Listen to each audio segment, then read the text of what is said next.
하나님이 지으신 모든 사람들에게 주신 말씀이면 틀림이 없습니다. 그런데 특별히 성경 가운데서 사도행전 다음에 나오는 편지서 로마서부터 계시록까지는 특별히 하나님의 백성들에게 주신 말씀이다. 이렇게 보시면 틀림이 없습니다. 주 예수 그리스도를 참 하나님으로 믿고 구주로 믿고 물과 성령으로 거듭나서 하나님의 자녀가 되고 영원한 하나님 나라를 유업으로 받은 하나님의 백성들에게 주신 말씀이 바로 로마서 이하에 나오는 말씀들입니다. 그 가운데 야고보서가 있습니다. 야고보서에 있는 말씀은 아직 세상 죄악에서 구원받지 못한 세상 사람들이 읽으면 그저 성경의 겉부분만 읽고 은혜를 받을 뿐입니다. 하나님의 백성들, 하나님의 자녀들은 이 말씀을 통해서 하나님의 백성 자녀들에게 어떤 뜻을 갖고 있는지 우리가 깊이 알 수 있고 바르게 알 수가 있습니다. 계속해서 이어지는 하나님의 말씀은 하나님을 경외하고 하나님을 믿는 믿음으로 사는 사람들, 하나님의 말씀을 따라 사는 하나님의 백성들에게는 더 큰 은혜를 주신다는 것입니다. 여기에 더 큰 은혜를 주신다는 게 뭘까요? 그것은 하나님을 믿고 하나님의 말씀을 따라 살면서 때로는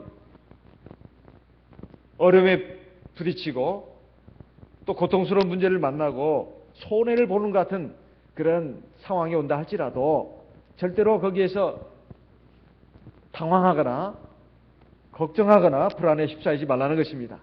하나님께서는 반드시 더 큰 은혜를 주신다는 것입니다. 그러기 위해서는 어떻게 해야 될 것인가? 이미 쭉 연결되는 말씀입니다. 세상에서 우리는 믿음 없는 사람들과 같이 살다 보니까 사람과 같이 경쟁해야 되고 다퉈야 되고 싸워야 내가 이기게 되고 내가 손해를 안 보게 되고 내가 좋은 자리를 놓치지 않게 된다.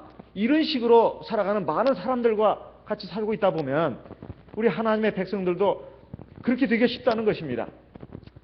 하나님은 눈에 보이지 않고 하나님의 역사는 굉장히 저 멀리 있는 다른 나라의 얘기 같고 그래서 하나님의 백성들이 세상의 많은 불신자들과 더불어 살다 보면 인간적인 생각, 인간적인 감정, 인간적인 사상에 치우쳐가지고 또 사람의 욕심에 붙들려가지고 사람과 같이 겨루고 다투고 싸우고 미워하고 시기하고 질투하면서 육체의 정욕을 따라서 살기가 쉽상이라는 것입니다. 그리고 하나님은 그저 종교적인 어떤 행사의 대상으로만 자리매김하고 그저 안식일에 와서 또는 밤예배 때 와서 그냥 기도하고 말씀 듣고 그러면 끝나는 것으로 생각한다 이 말이에요. 우리의 삶 전체가 하나님의 눈앞에 있고 하나님의 손 안에 있다는 것을 항상 생각하고 그걸 알고 그걸 믿어야 되는데 그렇다면 당연히 하나님만을 경외하고 의지하고 하나님 말씀을 따라 살아야 되는데 하나님의 백성들이 그렇게 안 살더라 이 말이에요. 그래서 그 부분에 대해서 너희 싸움이 어디서 나왔느냐? 그리고 가늠하는 여자들이여 심지어는 너희 속에 거하게 하신 성령이 너희를 시기하기까지 사랑하는 줄을 너희가 왜 알지 못하느냐? 이런 말씀이 계속해서 이어진 것입니다. 오늘의 말씀도 바로 그와 관련이 있습니다. 그러나 더욱 큰 은혜를 주신다. 이 말씀은 앞에 나오는 그런 그것들을 제발 돌이키라는 것입니다. 그러면 우리 마음으로 봐서는 그럼 바보 되는 거 아니냐? 어리석은 사람 되는 거 아니냐? 결국 손해보는 거 아니냐? 이렇게 생각하지 말라는 것입니다. 하나님은 오히려 믿음으로 하나님을 경외하고 의지하고 하나님의 말씀을 따라 사는 성도에게 정말로 큰 은혜를 주신다는 것입니다. 더욱 큰 은혜라는 것은 비교적인 말입니다. 이 말은 앞에 그 잘못된 것과 비교해서 그런 말입니다. 더욱 큰 은혜. 하나님의 은혜는 다 큰 은혜죠. 무슨 더 큰 은혜가 더 어디가 있겠습니까? 이것은 앞에 그 불신앙적인 육신적인 생각과 마음과 가치관으로 살아가는 그런 인생과 비교해가지고 하시는 말씀입니다. 더 큰 은혜를 주신다는 거예요.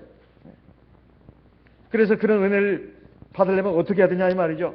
구체적으로 오늘 말씀을 보게 되면 하나님이 교만한 자를 물리치시고 겸손한 자에게 은혜를 주신다. 이렇게 말씀하고 있습니다. 이것을 우리가 보통 생각하는 교만, 겸손 이렇게 생각하면 안 됩니다. 저 사람 참 겸손한 사람이야. 저 사람 참 교만한 사람이야. 뭐 자기 잘난 거 자랑하고 의시되고 남 무시하고 이런 사람 교만하다고 하지 않습니까? 또 사람이 참 아주 멋지고 훌륭한 사람인데 사람들 앞에 자기를 드러내지 않고 항상 자기를 낮추고 이런 사람은 겸손하다고 합니다. 그런 의미의 교만, 겸손이 아닙니다. 여기서 말하는 교만과 겸손이라고 하는 것은 하나님과의 관계에서 교만한 사람이 있고 겸손한 사람이 있다는 거예요. 그러면 하나님과 나와의 관계에서 교만한 사람은 어떤 사람이고 겸손한 사람은 어떤 사람일까요? 하나님 앞에서 교만한 사람이라고 하는 것은 하나님 인정하지 않는 겁니다. 하나님 능력, 하나님이 인도하심 의지하지 않는 거예요. 그저 내 생각으로, 내 의지로, 내 노력으로, 내 욕심대로 나가는 사람. 그리고 세상 사람들이 살아가는 방식으로 나가는 사람. 이런 사람이 하나님 앞에서 교만한 사람인 겁니다. 하나님을 믿는다 하면서, 믿는다고 하는 것은 허울뿐인 그런 껍데기에 불과하고 실질적으로는 하나님을 믿지 않습니다. 근데 자기를 믿는다 이 말이에요. 세상적인 것을 더 믿습니다. 이렇게 살아가는 사람은 교만한 사람이다 이 말이에요. 세상 사람들이 바로 이 인본주의에 들어가 있는 거 아닙니까? 사람이 최고다 이거예요. 신이 어디가 있냐 이 말이에요. 인간은 무엇이든지 할 수 있다는 겁니다. 이 인본주의, 불신앙적인 생각을 가지고 또 현세주의에 빠져가지고 살아가는 세상에 많은 사람들과 같이 더불어 살다 보니까 하나님 믿는 백성들도 알게 모르게 영향을 받아서 이미 심령이 물들어 있다 이 말이에요. 그래서 뭐 하나님께 기도하자, 하나님 의지하자 그러면 아주 믿는 사람들 가운데도 가끔 그걸 우습게 생각하는 사람이 있습니다. 저 사람은 저기 입에 붙었네. 뭐 기도한다고 되나? 이런 그 비아냥, 그 눈빛과 얼굴을 보면 알 수가 있다 이 말이에요. 뭐 걸핏하면 기도를 말하고 하나님 말씀을 의지해야 된다고 이런 말하면 굉장히 아주 저 사람은 광신자인가? 저 사람은 뭐 그냥 습관적으로 입에 붙었구만. 이렇게 생각을 한단 말이에요. 그저 하나님은 우리에게 있어서 하나의 종교적인 대상이지 종교적인 의식 행사에 그냥 한번 경배해주면 끝나는 그런 존재라 이 말이에요. 마치 우상 숭배하는 사람이 시간을 정해놓고 경배하고 자기 소원만 하려고 끝나는 것입니다. 뭐라고 관계가 그렇게 깊지가 않아요. 우리가 이제 곧 있으면 추석이 옵니다. 1년에 왜 그때 그렇게 차가 막힌 줄 아십니까? 그 시간 아니면 제사를 드릴 수 없다는 거예요. 그리고 제사는 반드시 그 시간에 드려야 합니다. 설 명절이고 추석 명절이고 제사를 꼭 그때 드려야 돼요. 그래서 그게 종교적인 대상이기 때문에 행사이기 때문에 반드시 그렇게 드려야 합니다. 그 다음부터는 생각도 안 해요. 생각에는 한 줄 아십니까?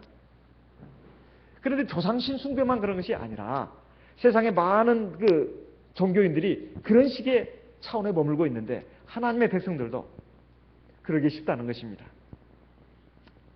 그러면 사실 자기의 생각과 의지와 자기의 지혜와 능력으로 살아갑니다. 이런 사람은 하나님 보실 때 굉장히 교만한 사람이다 이거예요. 겸손한 사람은 그 반대입니다. 반대예요. 자기 의지도 있고 자기 감정도 있고 자기 마음도 있고 자기 생각도 있습니다. 자기 계획도 있습니다. 또 하나님이 주신 자기 지혜와 능력이 있다 이 말이에요. 이것을 가지고 물론 자기 앞에 당면한 문제들도 해결하고 헤쳐나가지만은 그걸 자기는 믿지 않습니다. 항상 하나님이 함께 하셔야 되고 자기를 도와주셔야 되고 자기를 붙들어 주셔야 되고 자기 발걸음을 인도해 주셔야 되고 자기 길을 열어주셔야만 자기가 하나님 앞에서 온전한 인생을 살 수 있다. 항상 그 생각을 갖고 있단 말이에요. 항상. 그러니까 항상 하나님을 의지합니다. 그냥 무릎 꿇고 기도할 때만 하나님을 의지하는 게 아니에요. 그냥 눈 뜨고도 항상 하나님의 뜻을 생각합니다. 그리고 하나님이 함께 하셔야 되고 인도해 주셔야 된다는 것을 항상 의식한다 이 말이에요. 사람과 만나서 대화할 때도 그리고 어떤 일을 할 때에도 공부를 할 때에도 그리고 앞날에 대한 어떤 계획을 세울 때도 항상 하나님을 의식합니다. 그리고 하나님의 뜻은 뭔가 말씀이 뭔가 이걸 생각하고, 그리고 그 말씀을 설령 알았다 하더라도 그 알기가 쉽지도 않습니다. 그래서 하나님 앞에 무릎 꿇어 기도합니다. 하나님, 내가 어떻게 해야 되겠습니까? 하나님의 말씀과 뜻은 무엇입니까? 제가 이 길로 가는 것이 맞습니까? 내가 오늘 이렇게 했는데 하나님, 왠지 마음에 기쁨이 없습니다. 혹시 하나님 보실 때 내가 잘못한 건 아닐까요? 내 마음대로 내 생각대로 말도 하고 행동도 했는데 이게 정말 하나님 기뻐하시는 겁니까?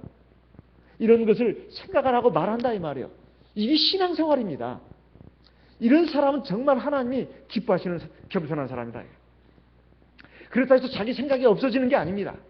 하나님은 그 생각을 하나님의 지혜로, 하나님의 말씀으로 채워가서 참 누가 봐도 아주 반듯한 사람이고 지혜 있는 사람이고 아주 능력 있는 사람이에요. 허우대만 멀쩡한 사람이 아니다 이 말이에요. 겉으로 봤을 때 아주 똑똑하고 지혜롭고 총명하고 그런 사람이 아닙니다. 그런 사람은 헛떡개빈 경우가 많아요. 뭐 하나 제대로 찌르지를 못해요. 그냥 잎사귀만 무성할 뿐입니다. 아무 능력도 없어요, 사실은. 그렇지만은 세상적으로는 그렇게 뛰어난 사람이 아닌 것 같고 별볼일 없는 사람 같은데 굉장히 지혜로운 사람이 있습니다. 그리고 하나님의 능력이 함께하는 사람이 있어요. 이런 사람이 무서운 사람이에요. 근데 그 사람은 늘 보면은 무슨 눈에 무슨 힘도 있는 것도 아닙니다. 목에 힘도 들어가 있는 것도 아니에요. 어깨에 힘 들어가 있는 것도 아니에요. 그런데도 그 사람한테 가면 어떤 힘을 느낍니다. 힘을 느껴요. 하나님의 은혜와 권능이 함께하니까. 그리고 하나님이 주시는 지혜와 능력이 있으니까 말 한마디 한마디가 굉장히 촌철살인의 힘이 있다 이 말이에요. 그래서 하나님의 사람들은 그 마음, 생각, 지혜, 능력이 보통 사람과 같지가 않습니다. 그 사람이 하나님의 영적인 지혜가 있고 영적인 능력이 있는 사람은 달라요. 상황도 올바로 보고 정확하게 꿰뚫습니다. 그리고 어떤 상황도 일목요연하게 딱 정리를 해요. 그럼 딱 들어보면 딱 맞아. 아주 싹 복잡한 상황들이 일목에 다 정리가 되는 거예요. 그리고 핵심을 찌릅니다. 그리고 거기에 대한 올바른 해답도 내놔요. 이게 하나님의 사람이 가진 특징입니다. 그런데 그것이 자기가 노력해서 힘써가지고 무슨 세상 상식 많이 보고 텔레비 많이 보고 신문 많이 본다 해서 되는 게 아니다 이 말이에요. 전적으로 하나님 앞에 겸손한 사람, 이 하나님이 그렇게 위대한 사람으로 만들어주는 거예요. 하나님이 원하시는 사람이 바로 이런 사람입니다. 겸손한 사람. 겸손한 사람. 그래서 사람과의 관계에서 겸손한 사람이 아니라 하나님과의 관계에서 겸손한 사람이 사람과의 관계에서도 겸손해집니다. 하나님과의 관계에서 교만한 사람은 사람과의 관계에서도 교만한 정도를 넘어서 가지고 어리석은 사람이 돼요. 어리석은 사람. 하나님이 교만한 자를 물리치시고 겸손한 자에게 은혜를 주신다. 바로 이 말씀입니다. 그러면 여기에 말씀을 보게 되면 7절에 그 구체적인 교만, 겸손이 뭔가 7절에 나와 있습니다. 그런즉 너희는 하나님께 순복할지어다. 마귀를 대적하라. 그리하면 너희를 피하리라. 하나님을 순복하라. 마귀를 대적하라. 이게 대꾸어로 나와 있습니다. 하나님께 순복하라는 것은 하나님의 살아계심, 하나님의 인도하심, 하나님의 말씀에 순종하라 이런 말입니다. 그런데 그 마귀를 대적하라는 것은 마귀가 하는 일이 뭔가 이걸 보면 알 수가 있습니다. 마귀가 하는 일이 뭔가. 사실 하나님께 순복한다고 하는 것은 마귀를 대적하는 겁니다. 마귀가 대체 우리가 마귀를 어떻게 대적하겠습니까? 마귀가 하는 일이 뭐냐? 이걸 보면 알 수가 있습니다. 마귀는 하나님의 통치를 인정하지 않습니다. 하나님을 인정하지 않아요. 그리고 하나님의 다스림 인정하지 않습니다. 하나님의 권능 인정하지 않습니다. 하나님의 통치 인정하지 않습니다. 마귀는 세상 사람들을 그렇게 지배하고 있고 심지어는 하나님의 택하신 백성들마저도 충동질해가지고 모든 것을 자기 뜻대로 하게 합니다. 그래서 마귀가 통치하는 영역은 하나님의 통치를 받지 않습니다. 마귀가 그 사람에게는 거기에는 하나님의 말씀이 통하지 않는다 이 말이에요. 하나님의 말씀이 통하지 않는 영역, 거기가 바로 사탄의 영역입니다. 우리가 어려운 일을 당했을 때 한번 곰곰이 생각해 봅시다. 내 삶 가운데서, 내 생활 가운데서 하나님의 말씀이 다스리지 못한 부분이 도대체 어떤 부분이었는가? 이걸 한번 생각해 볼 필요가 있어요. 그러면 놀라울 정도로 내 마음, 내 인격, 내 삶 가운데 많은 부분에 있어서 내 멋대로 한 부분이 많은 것을 발견하게 됩니다. 어떤 사람은 비록 하나님의 백성이라 할지라도 하나님이 다스리는 그 시간이 예배 시간밖에 없어요. 예배 시간 끝나고 나면 다 자기 생각대로 합니다. 자기 마음대로 한다 이 말이에요. 자기 멋대로 합니다. 자기 욕심대로, 자기 감정대로 다 한다 이 말이에요. 심지어는 예배 시간에도 하나님의 말씀에 지배를 안 받는 분들도 있습니다. 자기 생각에 빠져 있어요. 그리고 하나님의 말씀을 막 튕깁니다. 비판한다 이 말이에요. 그 참 박물관의 그 화석으로 유물처럼 생각한다 이 말이에요. 시덥지 않은 얘기로 든다 이 말이에요. 이런 분은 예배 시간에도 하나님 말씀에 지배를 안 받는 것입니다. 어떤 분은 실제적인 생활에 들어가서 봤을 때 돈을 사용하는 부분에 있어서 하나님의 말씀에 지배를 안 받는 분이 있습니다. 어떤 분은 공부를 하는 부분에 있어서 학력 부분에 있어서 하나님의 말씀에 지배를 안 받는 부분도 있습니다. 어떤 분은 자녀를 양육하는 부분에 있어서, 어떤 분은 이성과의 관계, 이성교제에 있어서 지배를 안 받는 분도 있다 이 말이에요. 그런데 하나님께서는 하나님의 백성들에게 너희 몸을 하나님 앞에 거룩한 산제사로 드리라고 말하고 있어요. 로마서 12장 1절 2절 말씀을 보겠습니다.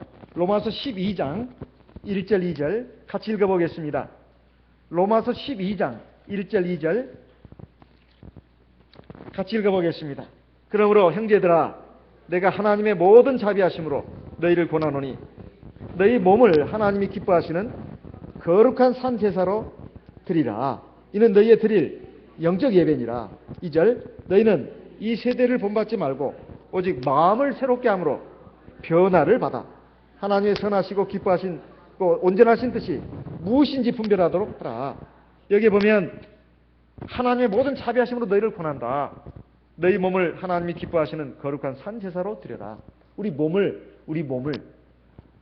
하나님 앞에 산제사로 드리라고 말하고 있습니다. 여러분 우리 제사에 대해서 너무 잘 알고 있죠? 구약의 제사가 어떤 것입니까? 하나님께 번제 희생 제물로 드릴 양과 소를 끌고 와서 어떻게 합니까? 그 사람이 거기다 안수하지 않아요? 그러면 그 사람의 죄가 그 양이나 소에게 그대로 옮겨가죠. 전가가 됩니다. 전가가 돼요. 그러면 그 양을 갖다가 목을 쳐서 죽입니다. 그리고 팔, 손, 다리 다 잘라내죠. 토막을 냅니다. 그리고 배를 가르고 그 내장을 꺼내고 그 물에 씻지 않습니까? 다 토막을 내가지고 토막을 내서 물에 씻고 그리고 장작더미에다 올려놓지 않습니까? 불로 태우는 것입니다. 사람을 갖다가 그렇게 하라는 거 지금 그렇게 지금 말씀하고 있습니다. 너희 몸을 하나님이 기뻐하시는 거룩한 산제사로 드려라. 우리 몸을 그렇게 드리라는 것입니다. 그런데 실제로 그렇게 하라는 말일까요? 그 뒤에 말씀이 없었으면 큰일 날 뻔했습니다. 이는 너희의 드릴 영적 예배니라. 우리가 하나님 앞에 예배 드릴 때 그렇게 드려야 된다는 거예요. 네. 목을 쳐야 된다는 것입니다. 나 죽었습니다. 목 맞추면 되는 게 아니다 이 말이에요. 팔다리, 속에 있는 내장까지도 다 끄집어내서 물로 씻고 장작더미에 올려놓으라는 거예요. 그러니까 우리 몸 전체를 갖다가 장작더미에 올려놓고 불로 태우라는 것입니다. 이것은 성령의 불과 하나님의 말씀의 불로 태우라는 뜻입니다. 우리가 하나님 앞에 나와서 예배 드리는 것은 하나님 앞에 새로운 피조물로 변화되기 위해서입니다. 그리고 성장하고 성숙하기 위해서예요. 그런데 우리는 예수 이름으로 세례받고 성령까지 받았지만 옛사람의 기질은 그대로 갖고 있습니다. 옛날 가졌던 마음, 생각, 가치관, 고집, 편견, 욕심, 정욕 다 갖고 있다. 이렇게 가지고는 그대로 둬서는 하나님 나라에 못 들어간다는 것입니다.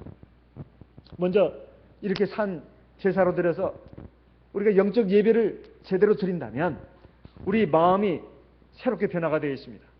변화가 되게 되어 있어요. 사실 우리 마음과 생각이 바뀌는 것이 제일 중요합니다. 사람이 길을 걸어가는 것은 발이 걸어가는 것이 아니라 마음이 가는 것이다. 이런 말이 있습니다. 사람이 길을 걷는 것은 발이 움직여서 발이 움직이는 것이고 몸이 그쪽으로 가는 것이 아닙니다. 마음이 가는 것이다 이 말이에요. 이게 간단한 말 같지만 깊은 의미가 들어 있습니다. 우리의 모든 일거수일투족 동작 하나하나는 사실은 우리의 마음에 그게 반영된 것입니다. 우리 마음이 그게 반영된 것이에요. 내가 손을 드는 거, 발을 하나 움직이는 거, 우리 마음에 다 그렇게 작동을 하는 것입니다. 그래서 우리 마음이 변화가 되는 것이 참 중요한 거예요. 그런데 예배 시간이 바로 내 마음을, 내 생각을, 내 가치관을, 내 사상을 바꾸는 것입니다. 그냥 한쪽 귀로 듣고 한쪽 귀로 흘러버리라는 것이 아니에요. 하나님의 말씀 그냥 음악 감상하듯이 감상하고 끝나라는 것이 아닙니다. 하나님의 말씀이 내 마음을 바꾸고 내 생각을 바꾸고 내 가치관을 바꾸고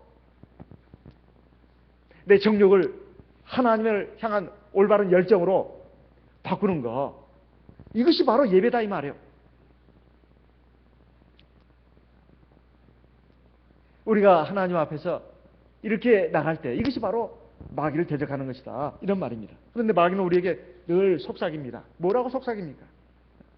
그런 부분까지 하나님께 맡기면 너는 없어지는 것이다. 네 삶의 영역은 없어지는 거야. 너 존재 가치가 없어. 그렇게까지 나가면 넌 너무나 중요한 것을 포기하는 것이라. 이렇게 우리 마음속에 속삭이는 것이 마귀다 이 말이에요. 그걸 물리치고 하나님께서 나를 지배하시고 나를 통치하시고 나를 이끌어 가시도록 맡기는 것, 그리고 거기에 따르는 것, 이것이 바로 겸손입니다. 그런데 하나님, 저는 이걸 원합니다. 하지만 꼭 그렇게 되지 않아도 좋겠습니다. 그저 저는 하나님의 선한 뜻이 이루어지기를 바랍니다. 우리가 보통 예수님의 겟세마네 동산의 기도를 많이 떠올립니다. 주님도 그렇게 기도했습니다. 아버지야, 할만하시거든 이 잔이 내게서 물러가게 하옵소서. 그러나 내 원대로 마옵시고 아버지의 원대로 되기를 원하나이다. 누가복음 22장 42절에 있는 말씀입니다. 사실 이 기도가 예수님이니까 그렇게 했지, 나는 못해, 우리는 못해, 이렇게 생각하기 쉽습니다. 나는 못해, 우리는 인간이니까, 우리는 구주가 아니니까 그럴까요? 그런데 사실 우리가 성령을 받아서 우리가 기도를 합니다. 성령이 나를 위해서 기도해 주는 것이 그것이 바로 중보기도입니다. 그 중보기도가 사실 그렇게 하고 있어요. 로마서 8장 26절로 27절 말씀을 보겠습니다. 로마서 8장 26절 27절 같이 읽어보겠습니다. 로마서 8장 26절 27절 같이 읽어보겠습니다. 이와 같이 성령도 우리 연약함을 도우시나니 우리가 마땅히 빌 바를 알지 못하나 오직 성령이 말할 수 없는 탄식으로 우리를 위하여 친히 간구하시느니라. 27절 마음을 감찰하시는 이가 성령의 생각을 아시나니 이는 성령이 하나님의 뜻대로 성도를 위하여 간구하십니다. 우리가 예수님의 기도를 흉내를 잘 안 내는 이유가 뭔지 아십니까? 우리는 뭐 달라고만 합니다. 아버지 주여 주십시오 주십시오. 안 주시면 미워, 안 주시면 나 속상해. 사실은 그 마음이 깔려 있어요. 하나님 미워, 안 볼 거야. 그리고 막 우리 요구를 막 들이닥칩니다. 그런데 하나님은 웃으십니다. 껄껄껄껄. 왜? 우리가 기도할 때 오선 기도하는 거 아니잖아요. 또 묵상 기도하는 거 아니죠. 무슨 기도하죠? 성령 기도합니다. 방언 기도. 참 이게 하나님이 참 놀라운 지혜요. 나는 우리가 기도할 때는 사실 두 가지 방향으로 나가고 있습니다. 하나는 내 마음으로 기도하는 기도가 있어요. 또 하나는 뭐예요? 성령 기도가 있어요. 이 두 기도가 같이 올라가는 겁니다. 나는 하나님 이거 해주세요. 안 해주면 미워, 안 해주면 속상해. 하나님은 나 정말 안 볼 거야. 이런 식으로 막 그냥 밀어붙이는 식으로 기도합니다. 그런데 내 안에 있는 성령은 다 생각하십니다. 다 생각하세요. 어떻게 기도한다고요? 우리 연약함을 도와주신다고 되어 있어요. 우리는 연약하다는 것은 사실은 육신이 연약하다는 것도 있지만 지혜도 부족해요. 하나님 뜻이 무엇인지도 잘 모릅니다. 그렇다고 해서 우리가 기도를 안 하면 되겠습니까? 아니에요. 너희 원하는 대로 다 기도하라고 했어요. 무엇이든 원하는 대로 기도하라. 그러면 들어주신다. 들어주시는 거, 근데 그 내용을 알아야 합니다. 어떻게 들어주실까요? 마음을 감찰하시는 이가 성령의 생각을 하시나니 이는 성령이 첫째 하나님의 뜻대로 기도하네요. 우리가 아버지 원대로 되기를 원합니다. 그렇게 기도 안 해도 사실은 돼요. 사실은. 그렇지만 우리 마음도 그렇게 기도한다면 그 사람은 정말 훌륭한 하나님의 백성입니다. 성령이 하나님의 뜻대로 기도해줘요. 걱정할 거 없어. 그러면 우리는 종종 왜 그 기도를 우리가 못하느냐. 아버지여 할만하시던 이 자녀 물러가게 없어서 그러나 내 원대로만 없이고 아버지 원대로 없시다. 그 기도를 안 해. 사실은 없어 그 마음이. 그렇게 될까봐 걱정이야 우리는. 그러다가 십자가 지면 어떡하나, 매달리면 어떡하나, 꽥 죽으면 어떡하나. 그래서 그 기도가 안 나간다 이 말이에요. 중요한 거. 하나님의 뜻대로 기도하지만 그 다음에 뭐라고 했어요? 성도를 위하여 기도한다고 돼 있어요. 사실은 우리 인간은 피조물은 지혜도 없고 유한한 존재라 무엇이 좋은지를 몰라요. 무엇이 좋은지. 어린애가 칭얼댄다 해서 부모가 다 죽니까? 때로는 위험한 것을 구하는 경우도 있어요. 어린아이가 위험한 걸 구하기도 한다 이 말이에요. 그리고 이거 가졌다가는 큰일 날 것을 달라는 경우도 있습니다. 그럴 때 하나님이 그걸 주시겠습니까? 안 주시죠. 그보다 더 안전한 거 좋은 걸 주십니다. 걱정할 것이 없다 이 말이에요. 우리 하나님께 무한적으로 기도할 수 있는 기도의 자유가 있습니다. 그게 특권이에요. 하나님의 백성 특권. 그렇지만은 기도하면서 자꾸 하나님 말씀 듣고 기도하면서 점점 내 마음과 생각도 하나님의 코드에 맞춰져 갑니다. 처음에는 유치한 기도예요. 마치 어린애가 뭘 달라고 떼쓰는 것과 똑같은 기도입니다. 그렇지만 자꾸 기도 생활을 할수록 하나님의 말씀과 뜻의 그 코드가 일치해간다 이 말이에요. 즉 성령의 기도와 내 마음의 기도가 같이 이제 점점 거리가 가까워진다 이 말이에요. 그래도 우리가 하나님을 따라갈 수는 없습니다. 우리가 성령 기도를 많이 하면 성령이 하나님의 뜻대로 나를 위해서 기도해 주니까 걱정 붙들어 매고 걱정 발로 뻥 차버리고 하나님과 기도하면 된다. 그러면 하나님의 뜻대로 나를 위해서 기도해 주십니다. 걱정 안 해도 돼요. 우리가 기도 안 하는 것이 문제입니다. 기도 안 하는 게 문제예요. 기도를 갖다가 무슨 종교적인 의식 행사로 생각하고 무슨 부담스러운 걸로 자꾸 생각을 하니까 기도를 의무로 생각하니까 이걸 특권으로 생각해야 되는데 의무로 생각하니까 오늘 기도 안 했지 기도해야 되는데 안 하면 껄쩍지근하니까 그거 아닙니다. 기도는 마치 밥 먹는 것 같아요. 배가 고프니까 밥 먹을 때 이 밥은 먹어야 돼. 그렇게 의무로 먹는 사람은 참 이건 몸이 안 좋은 사람이에요. 안 좋은 사람이에요. 아주 밥이 땡겨야 합니다. 밥이 땡겨야 돼요. 먹는 것을 무슨 의무로 먹는 사람이 있어요? 이건 병자들이에요. 병원에 입원해 있는 사람들은 그 밥을 먹어야 약을 먹으니까 주사를 맞으니까. 그렇죠? 의사 선생님. 그렇다고 하네요. 아주 심각하게 바라보는 거 보니까. 제대로 살아있는 사람은 밥 먹는 것이 즐거움이에요. 기쁨이다 이 말이에요. 사실 호흡하는 것도 마찬가지입니다. 우리가 의무로 숨 쉬는 거 아니잖아요. 기도는 영적인 호흡이라고 했습니다. 이게 의무입니까? 숨 쉬고 싶으니까 쉬는 거지. 공기 달다. 밥 맛있다. 살아있는 사람의 특징입니다. 그래서 우리가 하나님 앞에서 우리가 생각해 봐야 합니다. 사실 내가 하나님께 맡기지 못한 부분이 그래서 늘 내 올무가 되는 삶의 올무가 되는 부분이 있는데 그게 뭐냐 이 말이에요. 돈에 약한 사람은 늘 돈 문제 때문에 하나님의 신실하심을 믿지 못합니다. 또 공부에 약한 사람은 그 학력 때문에 학벌 때문에 하나님의 선한 인도를 믿지 못한다 이 말이에요. 내가 제대로 배우지를 못해서 나는 가방끈이 짧아서 나는 이래서 아무것도 할 수 없어. 천만의 말씀입니다. 그리고 이성이 약한 사람은 늘 그것 때문에 넘어진다 이 말이에요. 또 명예욕에 늘 마음속에 있는 사람들은 그 문제로 넘어집니다. 하나님의 선한 인도를 믿지 않는다 이 말이에요. 사람이 존귀하게 되고 영광스럽게 되는 것은 자기가 명예욕을 가지고 추구한다 해서 되는 것이 아닙니다.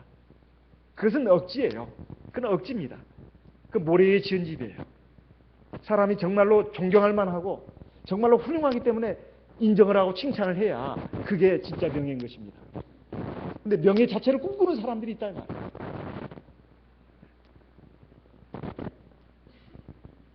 사실 내가 그 약한 부분 아직도 하나님의 선한 통치를 받아들이지 못한 부분이 뭔가 잘 살펴보면 나옵니다. 예배 시간에 하나님 말씀을 들으면서 또는 착한 양심으로 청결한 믿음으로 하나님 앞에 무릎 꿇어 기도하면서 자기를 들여다볼 수가 있습니다. 그것은 일반 다른 타 종교에서 말하는 참선이라고도 해요. 조용히 무릎 꿇고 앉아서 자기 내면의 세계를 들여다보는 것입니다. 사실 그런데 그런다 해서 되는 건 아니에요.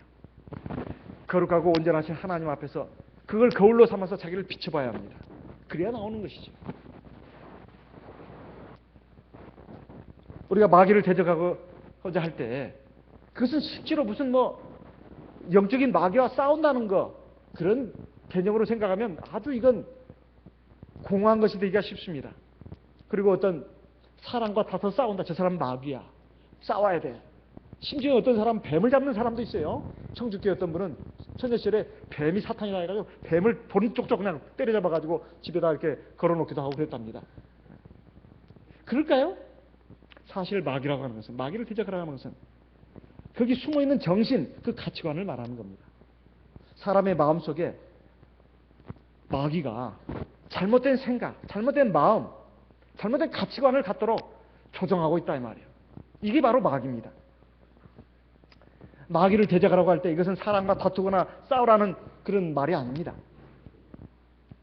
마귀를 대적하라는 것은 그 배후에 있는 정신, 잘못된 하나님의 말씀과 잘못된 그런 것들, 이것과 싸우라는 것이죠. 우리의 하나님의 백성들도 자녀들도 얼마든지 자기의 생각, 자기의 감정, 자기의 잘못된 충동, 사상에 사용될 수 있다는 걸 알아야 합니다. 여러분, 예수님의 수제자 가운데 베드로가 있지 않습니까? 예수님이 십자가에 이제 곧 달리시고 3일 만에 다시 부활할 것이다. 이걸 얘기를 하니까 베드로가 어떻게 했죠? 예수님 참 잘하셨어요. 굿 아이디어예요. 베리 굿 아이디어. 그러면서 아주 예수님을 칭찬하고 우리는 그걸 따르겠습니다. 그렇게 했습니까? 안 했어요. 예수님 안 됩니다. 우리는 뭐가 됩니까? 마태복음 16장 21절로 24절에 나오는 내용이죠. 마태복음 16장 21절로 24절에 보면 예수님이 그런 말씀을 하셨을 때 베드로가 예수님을 막 꾸짖었다고 나왔습니다. 가나에 가로되, 이 말은 꾸짖었다는 말이에요. 예수님 안 돼요. 그건 예수님이 큰 뭘 잘못한 것처럼. 그런데 사실 우리가 잘 보면 그 베드로의 말이 그렇게 야단 맞을 말이 아닙니다. 근데 예수님 뭐라고 했어요?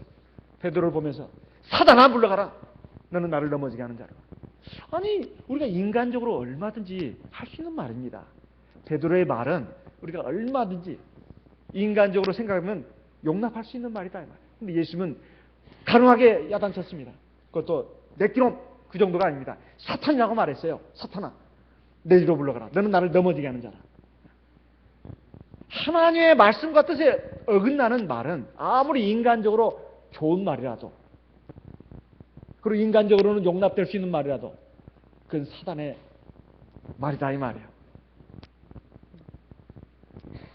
우리가 어떤 사람이 죄에 빠져 있고 어떤 죄의 영향이 그를 이끌어간다고 했을 때 사실 그것은 마귀가 그 사람 마음을 그렇게 조정하고 생각하고 이끌어가는 겁니다.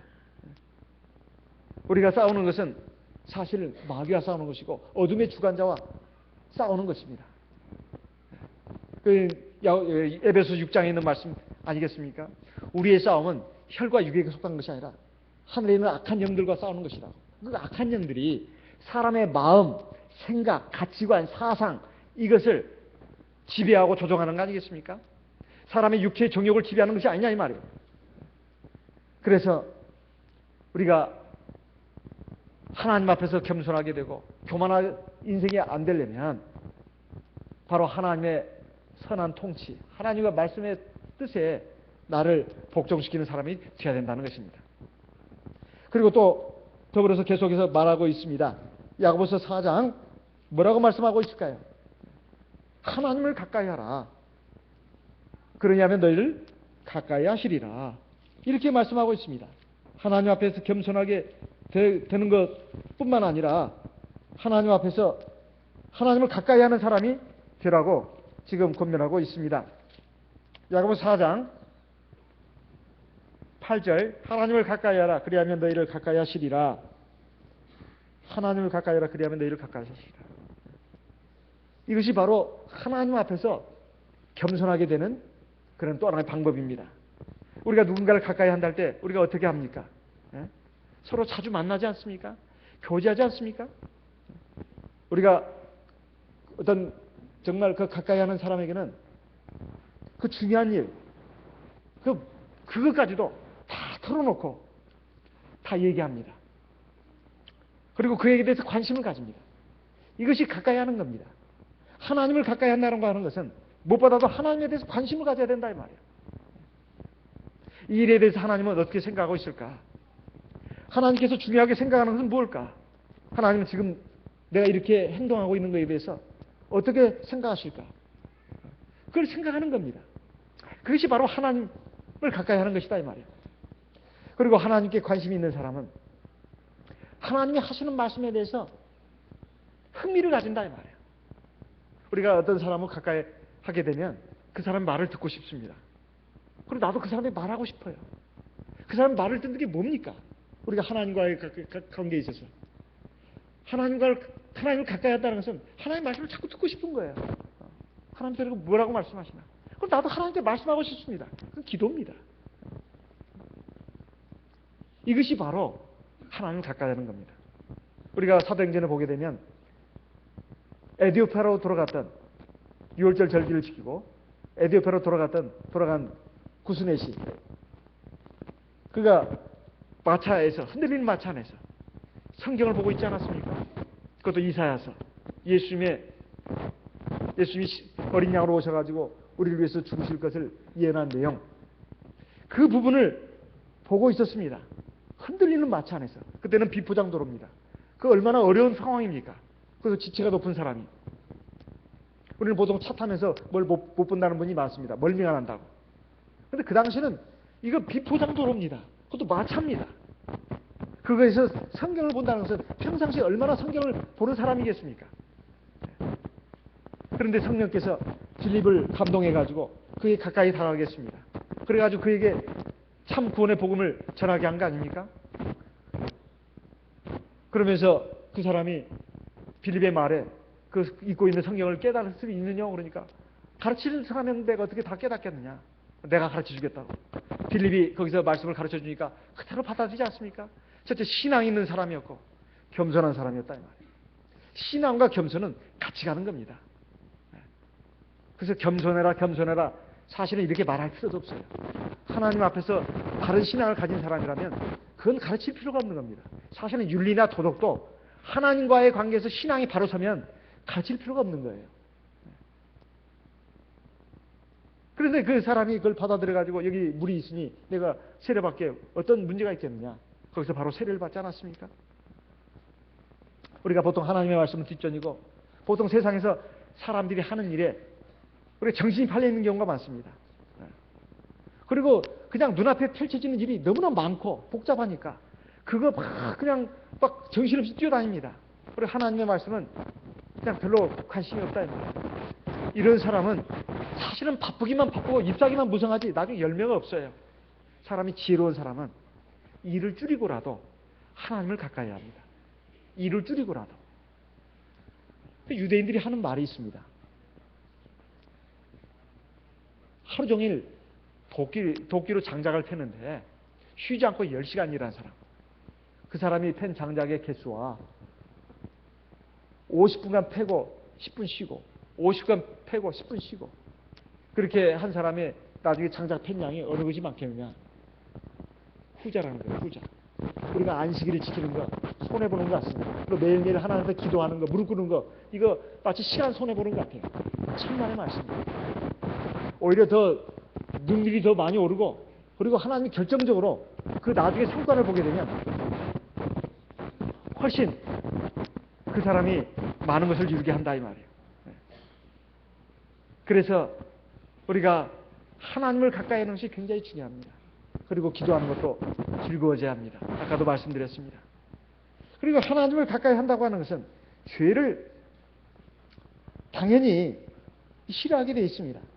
그래서 8절에 보게 되면 죄인들아 손을 깨끗이 하라 두 마음을 품은 자들아 마음을 성결하라. 여기에 죄라고 한다 해서 여기에 또 이 별개의 얘기라고 자꾸 생각하시면 안 됩니다. 다 이게 일목요연하게 마치 구슬에 보석이 껴있듯 다 연관성 있는 말이에요. 여기 죄라고 하는 건 다른 것이 아닙니다. 두 마음이 품은 자들을 말하는 겁니다. 그러니까 한쪽으로는 하나님을 믿고 의지하는 것 같으면서 또 한쪽으로는 하나님 믿고 의지하지 않아요. 하나님 믿고 의지하지 않습니다. 두 마음이 있어요. 하나님을 믿긴 믿어야 되는데 이렇게 했다가는 내가 꼭 손해볼 것 같고 뭔가 믿음지가 않아. 그러니까 나를 의지해야지. 세상 일을 의지해야지. 두 가지 마음이 있다 이 말이에요. 두 가지 마음. 온전히 전심으로 하나님을 의지하는 게 아니에요. 그러니까 두 양다리 걸치는 것입니다. 양다리 걸치는 거예요. 이런 것은 두 마음을 품은 자들이고 마음이 성결치 않은 것이다 이 말이에요. 네. 우리가 하나님의 말씀이 하나님의 뜻이 뭔가 우리가 분명히 보면 알 수가 있습니다. 역대하 16장 9절 말씀을 보겠습니다. 역대하 16장 9절 역대하 16장 9절 말씀을 큰 소리로 같이 읽어보겠습니다. 역대하 16장 9절 같이 읽어보겠습니다. 여호와의 눈은 온 땅을 두루 감찰하사 전심으로 자기에게 향하는 자를 위하여 능력을 베푸시나니 여호와의 댓글이 있습니다. 여호와의 눈은 온 땅을 두루 감찰하사 전심으로 자기에게 향하는 자를 위하여 능력을 베푸시나니 이건 꼭 암송하시기 바랍니다. 마음에 새겨야 돼요. 그리고 어떤 순간에도 내가 전심으로 지금 하나님을 향하고 있는가. 수술실에 들어갈 때 몸을 맡길 때 그때는 정말 내 사랑하는 남편이나 아내 그리고 자녀들 부모 아무리 나를 걱정해주고 위해줘도 하나님밖에는 의지할 수 없는 그런 상황이라는 걸 압니다. 이 수술실에 들어가가지고 내가 살아나오나 못 살아나오나 꼭 그 문제뿐이겠습니까? 인생을 살다 보면 그런 절박한 문제들이 많이 있습니다. 꼭 그 순간에만 전심으로 하나님을 믿고 의지하지 말고 이겁니다. 예? 수술실에 들어갈 때만 그냥 완전히 시궁창에 빠져가지고 도저히 해낼 수 없는 그런 상황에서만 전심으로 하나님을 바라고 의지하지 말고 삶의 전 영역에 있어서 하나님 전심으로 믿고 의지하라 이 말이에요. 예. 하나님은 바로 이런 사람을 찾는다는 거예요. 이런 사람을. 그리고 그에게 뭘 베푸신다고요? 능력을 베푸신다고 되어 있어요. 그런 사람에게. 우리가 전심으로 주님을 향하고 주님을 의지하는 사람이 되도록 힘써야 되겠습니다. 이런 사람이 될 때 우리가 하나님 앞에서 하나님의 능력을 받는 그리고 하나님의 능력이 역사하는 것을 체험할 수가 있습니다. 그래서 단순히 종교인이 되지 말라 이 말이에요.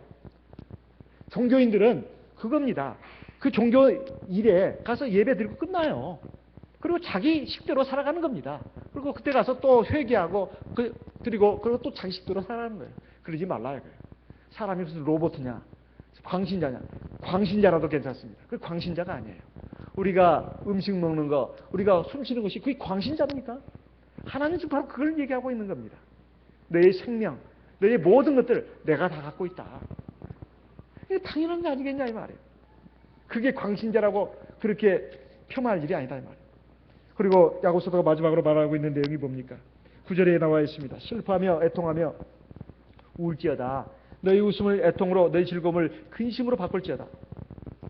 사실 이것은 지금까지 우리가 들어온 말씀과 너무나 상반되는 말씀이고 모순되는 말씀입니다. 항상 기뻐하라.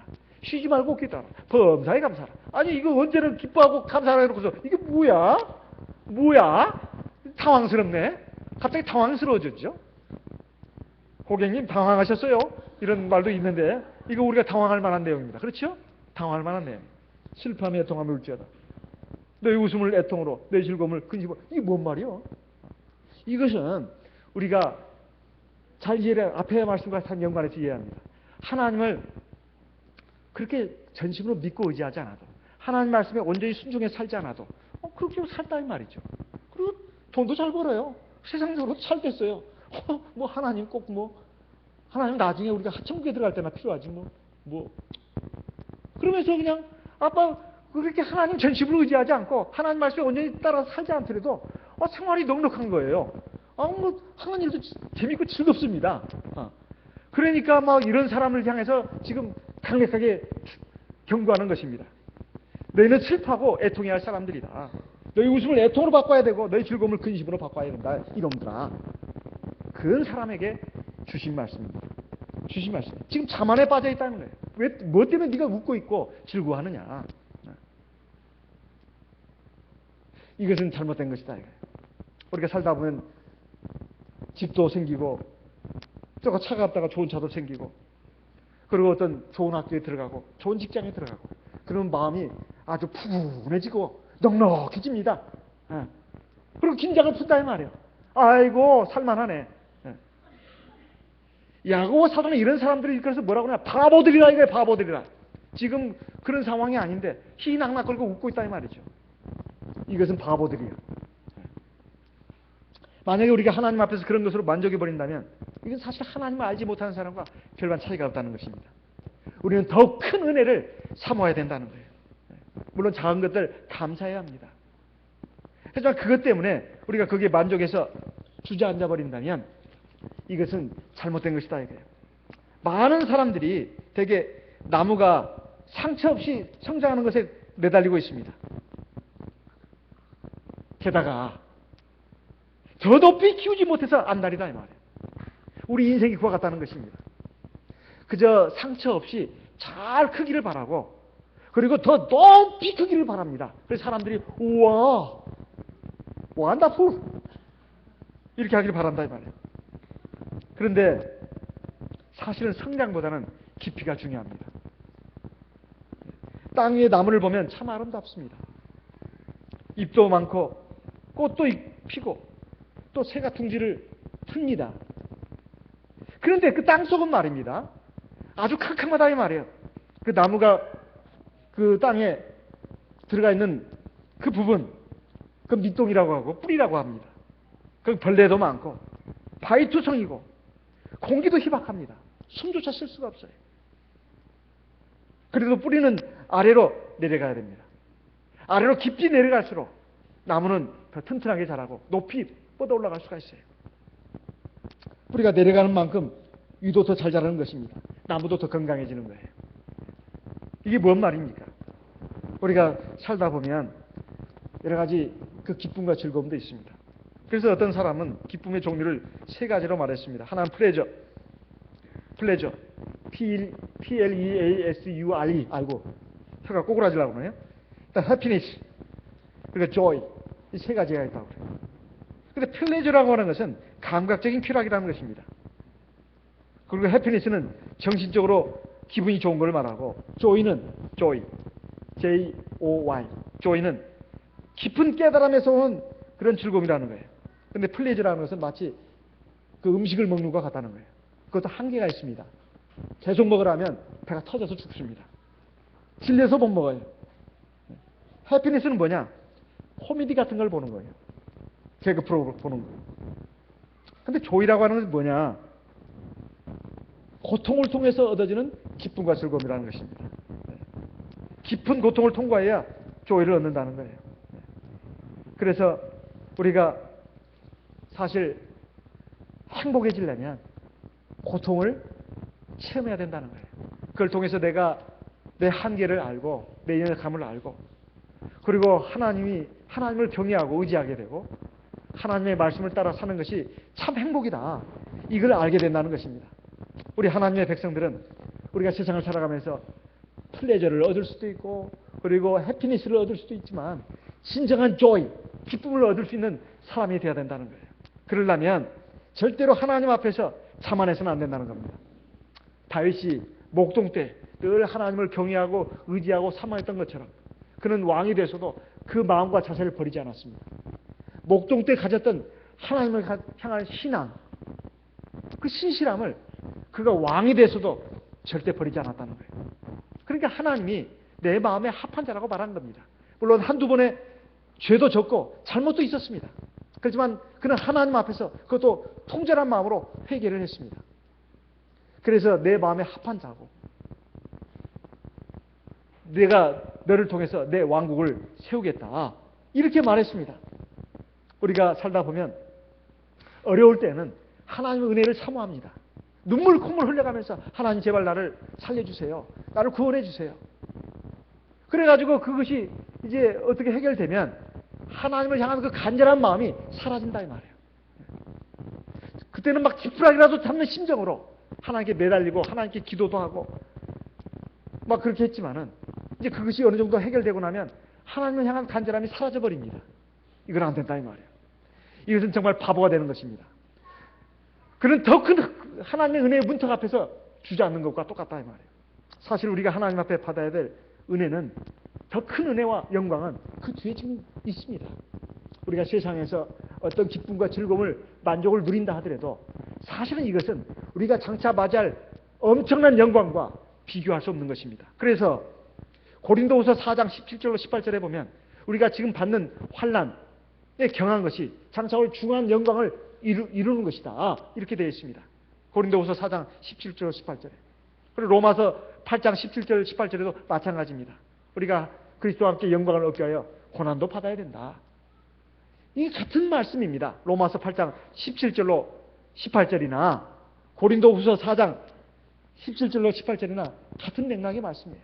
우리가 살아가면서 크고 작은 여러 가지 기쁨과 즐거움 뿐만 아니라 고통과 어려움도 겪습니다만, 이것은 우리가 하나님 앞에서 겸손해지고 하나님만을 의지하고 하나님의 말씀과 뜻을 따라서 사는 사람이 되도록 하기 위해서 그렇게 하시는 겁니다. 그래서 마지막으로 주어지는 말씀은 주 앞에서 낮추라, 그리하면 주께서 너희를 높이시리라. 주 앞에서 낮추라는 것은 하나님과의 관계에서 정말 겸손한 사람이 된다는 거예요. 항상 내 힘과 지혜와 능력을 의지하지 않고 하나님의 살아계심, 하나님의 권능, 하나님의 말씀을 의지해서 살아가는 사람이 되라, 이런 말입니다. 그러면 하나님께서 우리를 높여주신다는 거예요. 세상적으로 내가 그렇게 안 해도 높아질 수 있습니다. 그러나 반드시 추락하게 돼 있어요. 그 사람은 추락하지 않던데요? 마지막 날 추락을 합니다. 저 영원한 멸망의 나락으로 추락을 해버린다 이 말이에요. 세상에서 높아지는 것은 그건 아무것도 아닙니다. 뜬구름 잡는 것이다 이 말이에요. 그것도 물론 존귀한 것이고 자랑하는 만한 것이고 영광스러운 것이기도 하겠죠.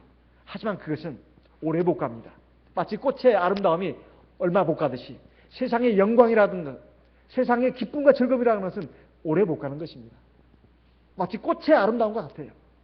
얼마 못 가는 것입니다. 우리는 하나님이 주신 더 큰 은혜를 받기 위해서, 우리에게 있는 그 영광스럽고 그 엄청난 영광을 맞이하기 위해서 하나님 앞에 늘 겸손한 사람이 되어야 되겠습니다. 하나님 앞에 겸손이라는 것은 하나님을 늘 경외하고 의지하고 하나님 말씀을 따라서 사는 것이라고 하는 것, 우리 마음에 깊이 새겨야 되겠습니다. 그 말씀을 의지해서 우리 하나님께 나가는 저 여러분 되시기를 바랍니다. 다 같이 묵도하겠습니다. 할렐루야. 아멘.